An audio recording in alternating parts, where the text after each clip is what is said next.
Hello guys, Jerry speaking. Welcome to LJPCBM episode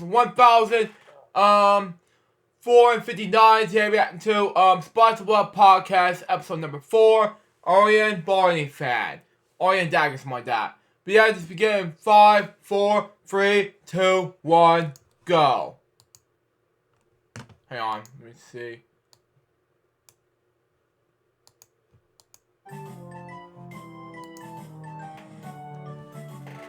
Turn this up a little bit. Barney History Fans presents Spots of Love podcast, Orian Dagger. Anyway. Wow, long hairdo. Anyway, for Barney fans out there like me. Anyway. Next. Hello, everybody. Welcome back to the Spots of Love podcast. I am your host, Karan. It's been a little while since we've done any episodes or talked to new people. And there's been some scheduling issues with getting people on here. But we finally are able to connect with a guest that I'm really excited to talk about today. He's obviously a Barney fan, but also a creative. And he builds some of his own Barney items and things like that I hope to talk to him about today. And so let's just jump into it. Everybody, sure. I'd like you to welcome Orian Dagger. Orian, how are you? Oh, I pronounced his first name wrong. Orian. Oh, okay. Continue on. How are you? I'm good.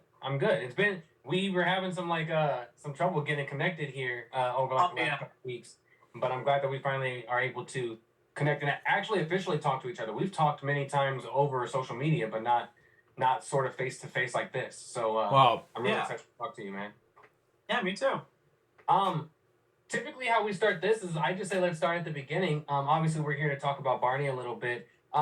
Let's just start at the beginning for you. Do you remember how you were introduced to Barney or what that experience was like, and can you share a little bit of that with us? Okay. I actually can't say specifically how I was introduced to the character, primarily because Barney technically has been a part of my family since before. Okay, give me a moment. Continue on. I actually can't say specifically how I was introduced to the character, primarily because Barney technically has been a part of my family since before I was born. Wow. There was 2 other siblings before me that grew up with Barney before me. So really anything that I had that was Barney as a kid was just hand me down from my siblings. Wow. It started with my older sister and then my older brother, and then it came down to me. Wow. And all my tapes and all that, a lot of my old toys and whatnot, that all was just hand me down from one sibling to the other. Gotcha. Wow. That's kind of the same story with me, except I was born in '93, so wow. The PBS series was only out for a year, but my brother was a fan of that. And so, yeah, that kind of got passed down to me. Obviously, that was still in the very beginning. There wasn't tons of videos and stuff for Barney yet. But, yeah, it was kind of a little bit of a part of our family before I was born. Wow. But when I joined in, then that's when the collection and things just... It stuck with me far longer than it did with my brother. But same story where it was kind of already in the family a little bit. What era are you... I know you're probably the 90s era, right? Yeah, no, as far as growing up goes, which era did I grow up with? Yeah. I was born in 2000, so technically the Park era was just starting about that.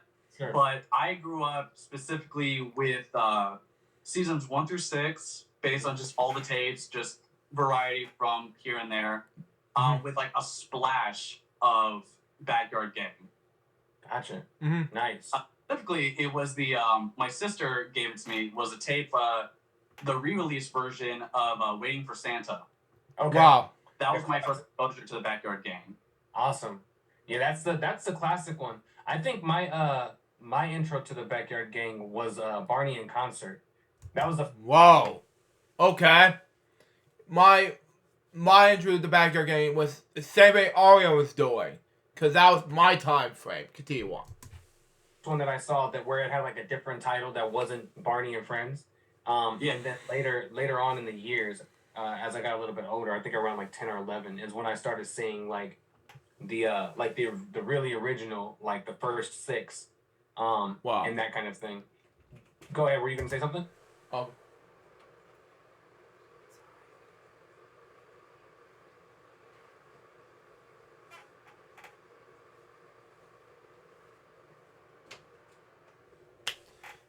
I don't know what that was. Continue on. Oh yeah, I actually I didn't even realize as a kid. I didn't even realize it, but I technically got introduced to the 1988 Barney, the original Barney, before I even knew that there was an older Barney. I was in preschool, like back when I was still in diapers. Yeah. Wow. And for years, I've had the faintest memory of the episode Three Wishes, when Barney. I am so sorry. There was a cat coming. No, you're good. Cats always like to Wait, is that a Batman? Sure you are? Okay, continue on. into the meetings. Literally, I closed the door and my cat literally just walked in. Wow, I was like, I'm meow. so Okay. But yeah, no. I remember like when they were playing jump rope and everything, you know, and Barney fell over, got entangled in the jump rope and all that. And for so many years, I didn't know like that was a real episode. I almost thought that was like a fever dream going on there. Oh, gotcha. Yeah. Because like it was so different. Like because it wouldn't be until like years later that I would have ever gotten any experience with, that Barney. So like I remember for years I saw that in preschool and never knew where that came from. I always just thought my memory was just super fuzzy about it, and I just remembered it. Yeah, I remember finding one of the old tapes on I think it was like at a Goodwill or something like that. And it was so drastically different, obviously, than what Barney was, that my grandma had or has an in-home daycare. So I would tell people that Barney was like the Barney that we know. It was like his dad instead of it being the same person. Because they would always go, why does he look different? And so that's how I would explain it to kids. It's like, well, that's just Barney's dad. So it was like a story that I came up with that I stick with now. Because he's obviously his voice is deeper. The Barney that we knew sounded a little bit more youthful. So it was I think a little bit more believable to young kids that was like his dad and not actually who Barney was. But yeah, that's interesting. You said you were born in 2000, so yeah, right before the park era started to kick off and things like that. Do you have a favorite, season, or home video of Barney that like sits above the rest? I do. I think, okay, so I don't think I could have particularly. I don't think I have like a favorite season, only because like as a kid I didn't grow up with a full season at all. Sure. But definitely know my favorite episode of all time was from season 2. It was Red, Blue, and Circles 2. Nice. That one I really liked, and specifically one of the reasons I liked it was because I don't know what it was about it, but it was something about like how it was filmed, the choreography and the music, all at that time, like just really spoke to me, and I never really understood why. Yeah. Like especially with that with the original version of the song "Wave the Flags." Wow. Yeah, I love the way that scene was shot, and it just it kind of I just love the music from that era specifically because like the music had much more of a presence to it. For sure. Yeah. For sure. Like just like when you felt like that there needed to be a bit more hype to the music, like you feel the hype in it. Wow. Yeah. Bob Singleton did a really, really great job Yeah, he did. Yeah. who Barney was through the music. Yeah. Joe Phillips and the guys that came after, they all did great in their own right. But I think Bob Singleton just took it a little bit further with the way he did his music and the way he crafted things together. That just captivated you with everything. So yeah, I completely agree. I think I've never really thought about it before, but I think the music from season 2, much like you, I think was some of the best music also. Obviously, Bob Singleton also did season 3 and those games, and all of that music was great. But there's something about season 2's music that just, Just Imagine and Wave the Flags and My Yellow Blankie, all those songs that premiered during, and even the, Everyone is Special, the songs that we already know. There was just something special about that music in season 2 that I don't think ever was matched ever again throughout the franchise. So I agree with you with that. Yeah. I mean, it's great music. I mean, honestly, and this is how I know, it was just, this music was just way ahead of its time. Because, in later versions of the music, every note, you could just tell, that the lyrics matched up with the notes. Yeah. But, listen to instrumentals of that older music, if you Mhm. didn't have the lyrics, you couldn't tell what song that even was. Yeah. Exactly. Yeah. That's the Yeah, thing. there Like, was no if melody you were an that outsider, followed it. you would never know. Yeah. Right. Yeah, you're absolutely right. Yeah, later in the years, they definitely started adding more of the melody to what the lyrics were in the music. Yeah. Yeah. For sure. Yeah. I think that's something that Joe Phillips started to do. You know, he was always great, I think, but when he was trying to create music, much like in the vein of Bob Singleton and those guys, you know, in that season 4 through 6 kind of era, um, I think that's where his best music shined. But as you went on, like the Park era, and then you know towards the end, you definitely started to the music started to become more complex. But then yeah, like everything had like that little like bell melody or whatever it was behind it all the time. So yeah, you're absolutely right. Mm-hmm. Let's see here. So let's talk about what you do. So I think a lot of people in the Barney community would know you from you building your own replicas of Barney plush. And not necessarily the toys, but the TV studio dolls. Actually, I got one from you. It's back here on the back shelf. I don't know if it's hiding back like right up here. Yep. I kind of see it. I kind of see it. So I got one from you very early on when you were doing them a few years back. Yes. And so it's one of my favorites because you know I think what all of us Barney fans always wanted to have is like that studio plush doll that we could like call our own kind of thing. You started to build your own. What made you want to get into it, and how did that process start to learn how to build these dolls? Well, originally it was I originally started like as a kid, you know, like everyone else, you know, I too wanted a doll from the show. But as a kid, you know, didn't have a lot of money and really like, you know, growing up, of course, as a Barney fan as a kid, you know, once you get to a certain age, you know, of course, people looked at you kind of funny when people found out you like Barney. Yeah. So the thing is, by the time I knew how to sew and everything, Yeah. I just couldn't. I got to an age where I just felt like I couldn't do it. So it wasn't until my little brother was born in 2012 that I saw this Very much last year before I graduated from high school. Continue on. opportunity where I was all like, you know what? I couldn't do it for myself, but I could do it for him. Wow. Sure. So for his 4th birthday, I actually did like I built the very original one, my very first studio doll replica, and that was very different. Like originally, that was when I knew nothing about how those dolls were made. I knew nothing about materials or what was inside of it. Like I knew nothing, but I winged it. Like that was a thing I was usually known for. So my original doll was made completely out of just powdered foam, which was when like I took project foam from Walmart.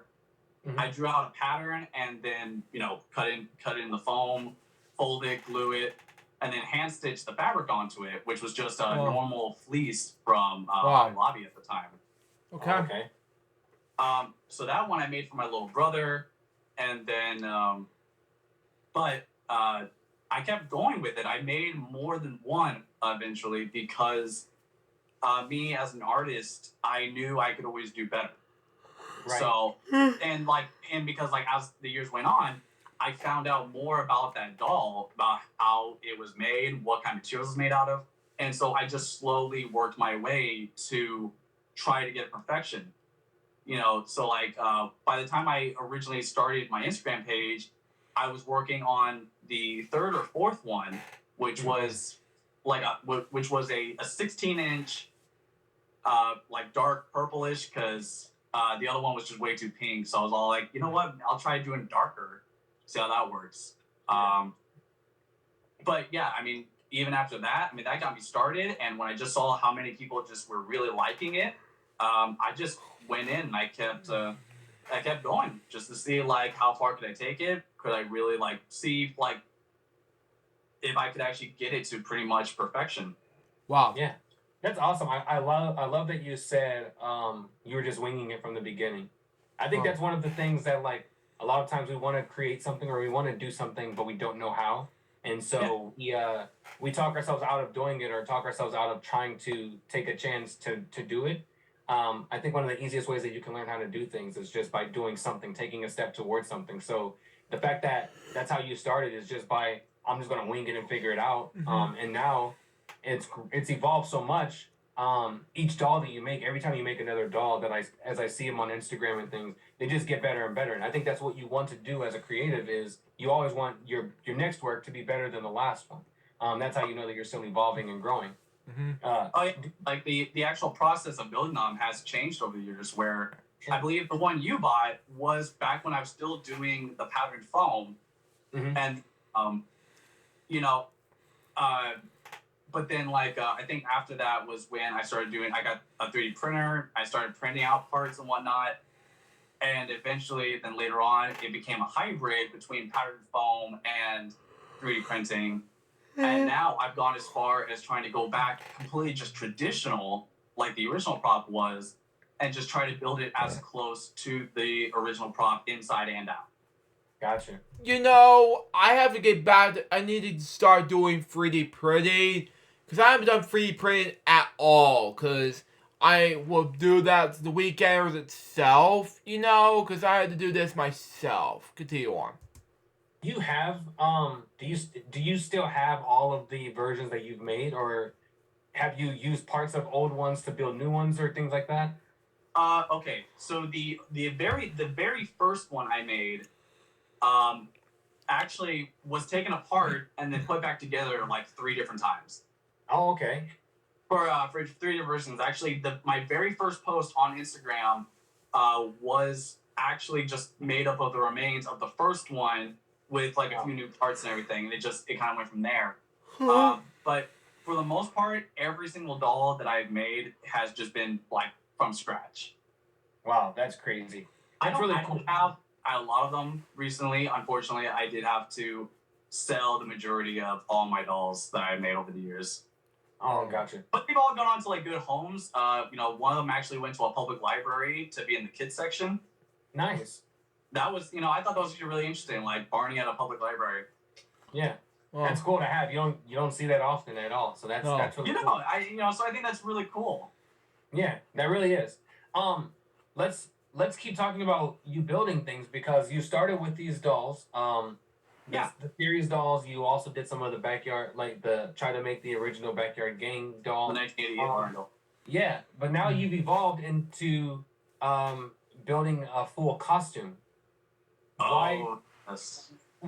I think I know why you built one, but just share what started the idea of graduating or maybe elevating from building these in comparison small dolls into this giant almost replica costume from the show with moving mouth and all those things. Okay, well, the thing about that was that I originally did not intend on building that thing at all. There was I remember because the dolls had gotten so popular that everybody was asking when are you going to do a costume and whatnot? And I never really had a straightforward answer except for just being it wasn't the fact that I didn't want to build it, but it was more there was just so much I did not know about that costume that I didn't feel like I could build a good one. Because I feel like that thing was just so big that I didn't feel like there was room to make, to make 5, 10, 20 different costumes to get it right. Right. Yeah, for sure. So what happened was that I was just, looking across Instagram one day. I was just scrolling on my phone and came across a post of someone selling 2 of the original Barney skulls. Yeah, I remember that. Wow. Yes, and so I hopped on that as soon as I saw it, and those things went quick. I mean, literally someone already bought one of them from me, but I managed to get a hold of the second one. I went ahead, it was right here in San Antonio, because apparently this was traveling.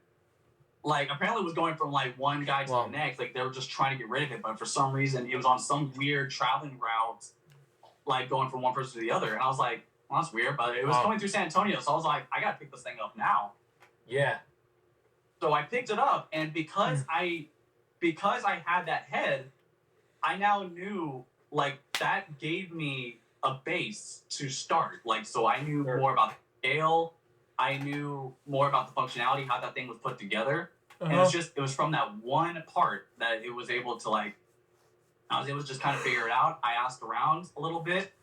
I asked one of the original prop designers, Jess Nelson at the time, who helped build that original costume. I tried David Joyner, and I think even Bob, early on, but he didn't have anything. He didn't really know much about that. So I was like, okay. But I went ahead and I just took my time. I just did as much research as I could, and then I just went from there. Wow. A 3D model of the body in the computer, where I converted it into a 2D pattern, and then just put that all together. Built a PVC skeleton that literally sits on my shoulders, but it rests both on my back and my chest, and it has pieces that go up that actually that screw into the back of the head. And that holds the head up, which it has to be really sturdy material, because that head alone is actually really heavy. It's about a 40-pound head, not 40 pound. It is really it's more like 20, almost 20 pounds. Yeah, I believe it has weight to it because you have the bars and all that in there to be able to make the mouth move and that kind of thing. It looks really, really good especially for a first time building of a costume like that with the moving. A lot of people, they're building replicas of Barney costumes, but they don't have the moving mouth and that kind of thing. So to build it that close to the some of the original ones, it looks really great from the videos and things that I see. So that's really cool that and it was cool following your process as you started doing it, because I've always followed your Instagram, so I've seen as you updated the process of getting it to where it's at. So that's really amazing. I really like how creative you are with that. Do you have any, I know you said with this one it wasn't a plan to build it at first. Do you have any plans or ideas to continue to enhance that costume or build any other ones? There is. The thing is, over time, especially over this past year, unfortunately, the costume took a little bit of damage, and I don't have those original files that I built that suit out of. So I had to go back to the drawing board, and I decided just to go ahead and try to improve the sculpt that I originally did, where my costume lined up so well with the original 1994 Barney. So that was my main base for reference and whatnot. So I went back and sculpted that thing, finding all the screenshots I could to get the proportions and everything just as close to the original as possible. And so I actually will be rebuilding that Barney from the ground up. Yeah. And let me see.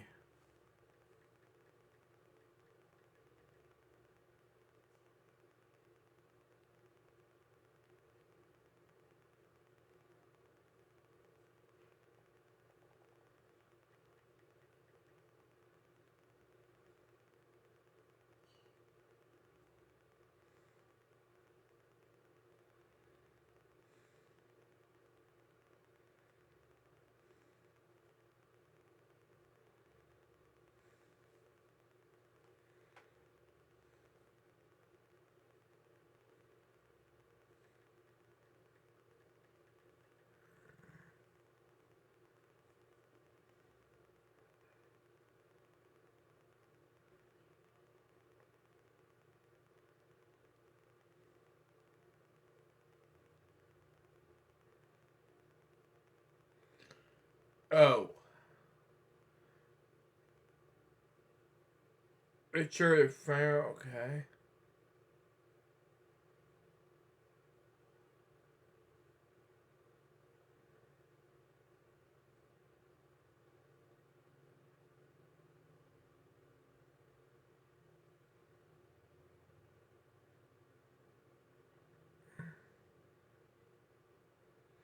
Okay.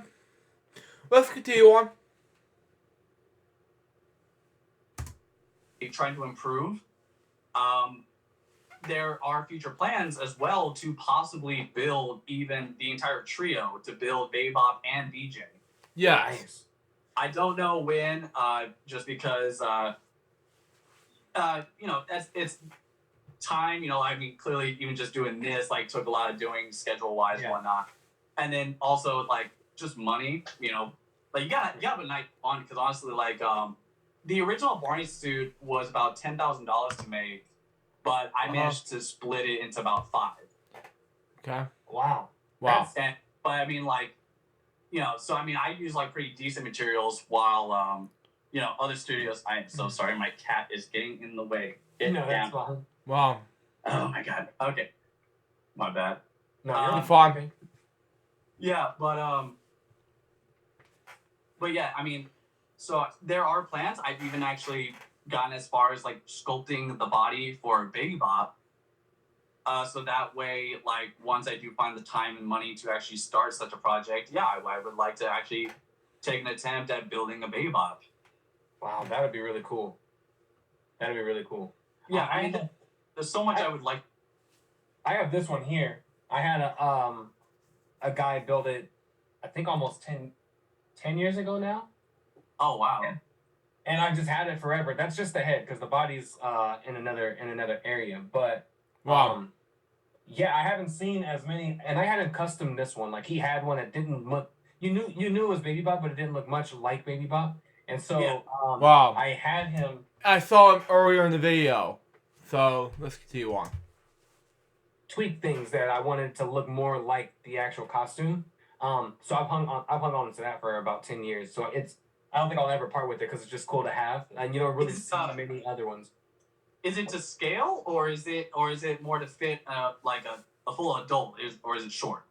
It's shorter, so it's meant to fit someone. It's not as tall as my I'm knocking the camera around. Sorry, it's not as tall as my Barney costume that I have, which is about that one size fits all adult kind of thing. I had to make that one a little bit shorter so that like a kid or someone smaller can fit it. Instead of it being like this tall Baby Bop costume. So it is a lot shorter than what, and it was shorter than what he initially was. He was building them all as one size fits all kind of things, and so that was one of my requests too, was to make it smaller so it would appear smaller next to like the Barney costume. Yes. Right. Okay, well that's cool. Yeah. Yeah. No. Yeah, I'd probably be trying to build mine more to scale and whatnot. Yeah. For sure. Which it's gonna be interesting doing those two because now I really have to go off of like really nothing for this one. Mm-hmm. I mean, okay, the one thing I do have is scale at least because now that I have Barney, I can compare the size now, like from her to Barney. Oh sure. Wow. Yeah. So are you basing it off of the scale of like Jeff Ayres when he did Baby Bop, or like because the later version, the last version where Lauren Mayo played her, she was a lot smaller than what Jeff Ayres' Baby Bop was. Yeah. If you could tell that, like, she was a little bit smaller, it seemed, than what Baby Bop had been throughout the rest of the series. Mm-hmm. No, I think mine would be more of Jeff Ayres. Yeah. Like primarily like all like both Baby Bop and BJ. I kind of like since my Barney came up so close to like 1994, I probably would go ahead and just have a more concrete, look, just to make them make them all match for their times. Yes. Oh, for sure. Please. Yeah, so I probably do the 1994 version of those characters as well. Nice. That's awesome. Another question: when we're talking about these costumes and these plush dolls or the TV show dolls, do you have a favorite of both? Do you have a favorite costume iteration of Barney and also a favorite TV plush doll that you like that stands above the rest of them to you? The costume, my favorite costume, I have to say either would be the 1994 costume or the 1995. Wow. Just because, like, I feel like that's where the look was just really at its prime, and I think it overall worked the best. I think the jaw, could have worked a little better, but like just its overall look, I think was just a solid Barney. Like I think like costumes afterwards, like from season 4 onward, where for me it was like I didn't like the fact that the eyes like popped out more. I feel like the fact that the eyes were more in the skull made him feel more real, like that he was a real creature. For sure. Wow. That's what I really liked. But with the eyes popping out more, it feels more like a cartoon character. Wow. Yeah, I could see that for sure. And it doesn't. it kind of almost takes away the. Obviously, Barney didn't make many. He couldn't make facial expressions, but I agree with what you said, where those older versions did kind of feel more real because I mean, even with the little small things of like the eyes moving, from Barney moving, and having those eyes be able to move and those kind of things, that obviously got lost later on in the years. I think really does take away from the realness of that character for sure. Yeah, because since the eyes are so far out, it doesn't leave any room for the eye mechanism anymore, because then like the joints for the mechanism would be exposed. Yeah, exactly. So you would have to have those eyes sunken in a bit more to put them back in. Exactly. Right, for sure. When it comes to the studio plush, I think I probably know what your favorite one is, but which one is your favorite? My favorite is the doll used from 1993 through 1995. That's that one. I mean, literally. Wow. I've actually have counted how many I've made of just that particular doll. Mm-hmm. I've made about 13 so far of that one.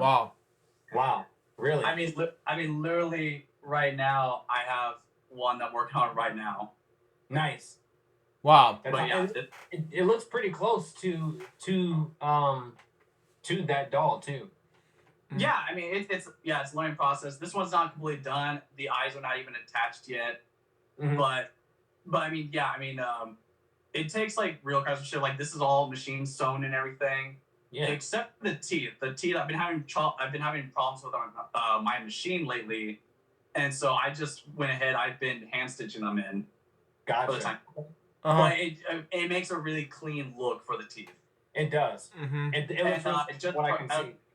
Yeah, and then just a little creative choice that I've made is that the original dolls used a The original dolls used a craft foam for the teeth. Wow. Oh, really? Okay. Yes, which I think is really resourceful for like just helping it be like so perfect. Mm-hmm. But for when people have bought these dolls, of course, and everything. And so I always wanted to make sure that like these dolls like last, right? Especially be given to a kid. So I felt like it'd be better to like change up the materials that I use to make them last better, so they don't get like stretched out or it doesn't tear or anything. For sure. So I use a white vinyl, which is almost like leather. Yeah. It's like a thin, smooth leather that I just fold in half and then stitch that in. Mm-hmm. So it keeps a nice look to it without like risking it tearing and whatnot. Wow. That's awesome. I love it. Before we end this here today, one thing that we always do here on this podcast is we ask our guests to bring on an item or some items that they own that are Barney related, that they hold near and dear to them, maybe above the other things that they might own. Can you share with us what you have today and just a little backstory on why you chose those items? All right. Okay. So I'm gonna do. Let's see. I'm gonna grab these two first. So I have these two little guys. Nice. This is one of those old "I Love You" Barneys. We squish them and it's "I Love You." This one's just a normal little plush. These guys. The reason why I chose these guys is because these actually are my only two remaining toys from my childhood. Wow. Really? They're my only two. Unfortunately, over time, like one reason or another, they just both got lost. They all just got lost to time. Yeah. Like when I was a kid, I had over 20, almost 30 of these things. Wow. But then one after the other, I just for some reason they got lost, either thrown away or during a move they just get mixed up and whatnot. And so after all these years, these are the only two that I have left from my childhood. Wow. But I have, of course, have like the Dagger and the gun doll. But I mean, like, those are cool to have. But I mean, I didn't grow up with those. Yeah. Then, yes. And then, let's set these down. But then the one that really means the most to me entirely, I'm so sorry. No, you're okay. God dang it. The one that means the most to me is my original 3D printed Barney doll. Wow. Yeah. The reason why is because this little guy really got me out of funk that I was in back in 2020. As we all know, 2020 was not exactly, a great year. Yeah. Exactly. Yeah. COVID year. The way the same year Jim Lair passed away. Yeah. We'll be doing that, especially with COVID. Yeah. But it's like, what the hell we're gonna do thing. And I became lost. Continue on.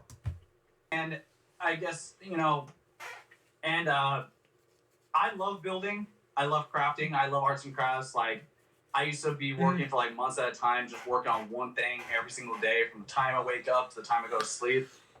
But during 2020, I just really lost that spark. I lost the motivation to really work on anything. To where, like, even when this was also during the time when I was building the big Barney costume. And that was one of the reasons why it took 3 years to build, was because it because like I would go out to my studio and I would try to work. I'd work for like 5-10 minutes, and then I was just like, I'll do it some other time, do it tomorrow, why not? And I just couldn't do it. But so my birthday came around, and my bosses at work actually got me a 3D printer, which is the printer I still use today. Yeah. And so this doll had already been sculpted in the computer the year prior.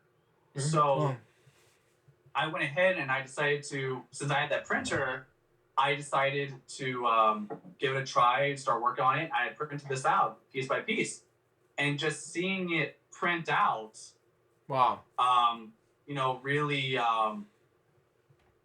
really excited me, honestly, just because like, I got to see this thing just being built without having to use my hands. It was just, I got to, I did half the work, and then the machine did the other half for me. And so I guess once this thing was fully printed, I put the skin on and everything, and, made the eyes and all that. And, this is what I came out with. Yeah. Yeah. And it meant a lot to me that, like, coincidentally, a Barney doll really got me out of my funk, to where, like, I found my motivation again. I got that spark again to just keep working on stuff. Yeah. And even when times have gotten tough and I've had to sell my stuff, I've always made sure not to sell this guy, because it means too much to me. It's too sentimental for that kind of reason. Like, you go to a place dark, and this kind of just brings you out of it. So it was really nice. So it means the world to me, right? Really. That's awesome. I think that's a little bit of that Barney magic that I think we always hear the cast and crew talk about, or just people in general, where Barney just kind of touches you in a way where it just helps you. He happens to come along, it seems, all the time at the right time in your life when you need a character like that, or a little bit of the love that he shared in that moment. So that's really cool. That I like that story to that doll, and it is one of the best made ones. Obviously, with a 3D printer, you got to get a little bit more accurate with it. So it looks really, really nice. But that's a great story. And I can understand why you would hang on to that one more than the rest. It has a little bit more of a sentimental value to it, especially with how our year had gone throughout 2020. So that's awesome. So before we end this here, I'll just ask you, why Barney? Why do you think Barney resonated with you? Why do you think the world needs a character like this dinosaur that shares the love and the messages that he do? Why do you think he's so important? I mean, I think Barney's just so important because he was just kind of like, the light in a dark tunnel that, like, was, our past. I mean, like, as far as being, the life of a kid and how parents treated their kids back then, like, something as simple as just being told I love you was just very, like, not as common. Yeah. And so, like, I think Barney was just the fact that he was just someone who showed, like, unconditional love and whatnot, just really speaks to a lot of people. I think he just kind of reminds people of a simpler time, like, for sure, where, like, you can let go of a lot of your stress and anxiety of the real world and just let it go for a little bit, just play around with your imagination and exactly just make people feel good about themselves. Yeah. I feel like that's one of the reasons why Barney, like, you know, I grew up away from Barney for a few years, but I came back, you know, because originally it was for my little brother, but the longer I kind of worked with the character, the more I kind of remembered, like, why I love that character so much was just, like, he really is and has always been, like, the perfect friend for anybody. Wow. You know, he consists of the most positive aspects of humanity. Wow. And I think that's why he's so important, that a character like him is important, because the world's just full of so much negativity. So, I mean, the fact that you just have one friend that can show the world so much positivity, I think is a really awesome thing. Definitely. I agree. I think that's a great way to end this episode today. Thank you so much, Orian, for being on here. It's been a real pleasure to be able to talk to you somewhat in person and hear about your inspirations behind the crafts that you make, your history with Barney. We'll have to connect with you again some point down the line and dive a little bit deeper into some conversations. But I truly thank you for being on here. Thank you, everybody, for watching the Spots of Love podcast. Love yourselves, love others, and hopefully we can see you in your spot of love. Take care. Bye, everybody. So that was Spots of Love podcast, episode number 4. Orian Dagger, Barney fan.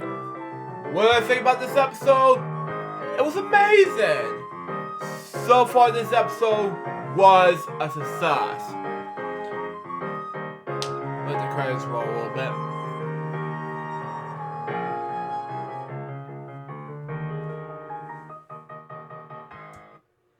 Anyway, that was episode to react to from 1,459. Hope you enjoy it. Stay tuned. Next is going to be LJ react from 1,460, which will be about Spots of Love podcast episode number 5. Sarah, the Barney fan. Till next time, so Jerry's Box of Baby. Grow to react from so sit out. See ya.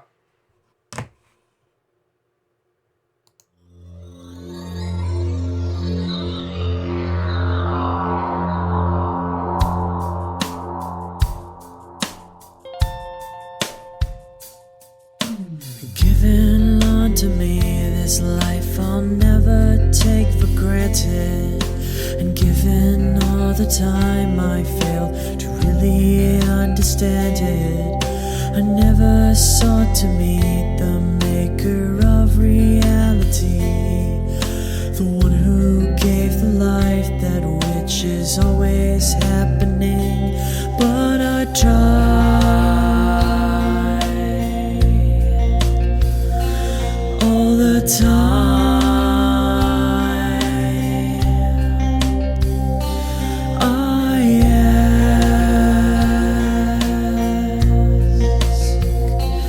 I ask, why me? Why was I the one to see things as I do under the moonlight and the sun? Perception is the question, and the giver holds the key.